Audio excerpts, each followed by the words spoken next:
साथ आप वोट पे कायम है 49 अराउंड परसेंट अभी तक तो मैं एनडीए के लिए। सीट आप कह रहे हैं बाद कुछ दिनों के बाद आप और बता पाएंगे। अब ये जो आप तस्वीर देख रहे हैं स्क्रीन के ऊपर ना, आज दो तस्वीरें आई हैं एक्चुअली। लालू जी के कमरे की तस्वीर है, लालू जी पलंग पर बैठे हैं, अशोक गहलोत गए मिलने के लिए, तो इस कमरे के अंदर 4 ही लोग थे फोटो खींचने वाले के अलावा। ठीक, दूसरी तस्वीर आई एक और, वो तस्वीर बाहर की तस्वीर थी, उसमें तेजस्वी यादव, अशोक गहलोत, कांग्रेस पार्टी के प्रभारी कृष्णा अल्लावरू वो भी थे, एक उनके वॉर रूम के मैनेजर हैं कुमार गौरव नाम शायद उनका ना, कुमार गौरव थे, और आरजेडी की तरफ से संजय झा जो बताते हैं कि आजकल बहुत कुछ है आरजेडी के अंदर, और तेजस्वी संजय यादव, वो सर दोनों तरफ संजय है ना, संजय यादव और तेजस्वी यादव भी थे।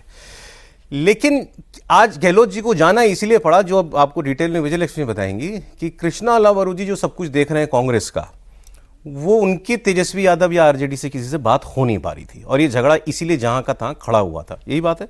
बिल्कुल सौरभ, देखिए एक हफ्ते से तो मैंने, जो हमारे सूत्र बता रहे हैं कि टेलीफोनिक कॉन्वर्सेशन भी नहीं हो रहा था तेजस्वी, राजद और अलावरू के बीच में। अब जो रशाकशी थी, अब कांग्रेस का मैंडेट जो है अलावरू को दिया राहुल गांधी ने कि भाई हमें, पिछली बार कांग्रेस मानती है 2020 में बड़ा खराब नेगोशिएशन कांग्रेस की तरफ से किया, तो इस बार राहुल गांधी का मैंडेट था कृष्णा अलावरू को कि आपको अड़ना है, किसी सीट पे कॉम्प्रोमाइज नहीं करना है। वो काम तो कृष्णा अल्लावरू ने अच्छा किया, वो अड़े रहे, या राजद के साथ जो नेगोशिएशन हुई वो अच्छा कृष्णा अल्लावरू ने किया। लेकिन जब आप राजद की बात करें, लालू प्रसाद यादव की बात करें, इनफैक्ट फरवरी में जब वो बने कांग्रेस पार्टी के इंचार्ज, तब भी राजद की तरफ से आया कि भाई ये इनका स्टेचर क्या है। लालू प्रसाद यादव से अगर आप बात करें तो वो पूछते हैं कितने चुनाव लड़े, कितने टाइम का विधायक, कितने टाइम का सांसद, कोई वार्ड का चुनाव भी जीत के आया है।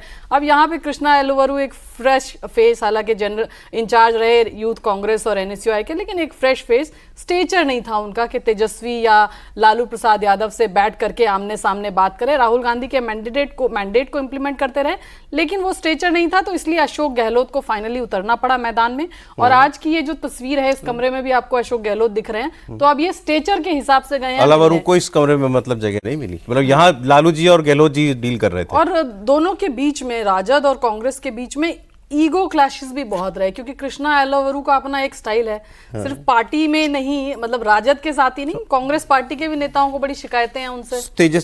कांग्रेस पार्टी के सबसे महत्वपूर्ण व्यक्ति वहां कृष्णा अल्लावरू, और आप कह रही हैं कि राजद का और उनका कोई क्वेश्चन नहीं बचा, वर्किंग क्वेश्चन पिछले एक हफ्ते में तो बहुत खराब तेजस्वी और उनके कोई टर्म्स नहीं बचे, कोई टर्म्स नहीं, लालू जी तो बहुत दूर की बात बहुत दूर की बात। और कृष्णा अल्लावरू जो कर रहे हैं वो राहुल गांधी के कहने पर ही कर रहे हैं, और आप मानते हैं कि वो अपनी पार्टी के लिए एक सेंस में ठीक भी कर रहे हैं। हाँ, अपनी पार्टी के लिए ठीक कर रहे हैं, लेकिन कृष्णा अल्लावरू अपनी पार्टी में भी बहुत क्रिटिसाइज होते हैं। सौरभ जी एक बात बताना चाह रहा हूँ, कृष्ण के बारे में, शायद कृष्ण अल्लावरू के बारे में बहुत लोगों को नहीं जानकारी। राहुल गांधी के साथ मित्र तो हैं ही, जेएनयू के पढ़े हुए हैं।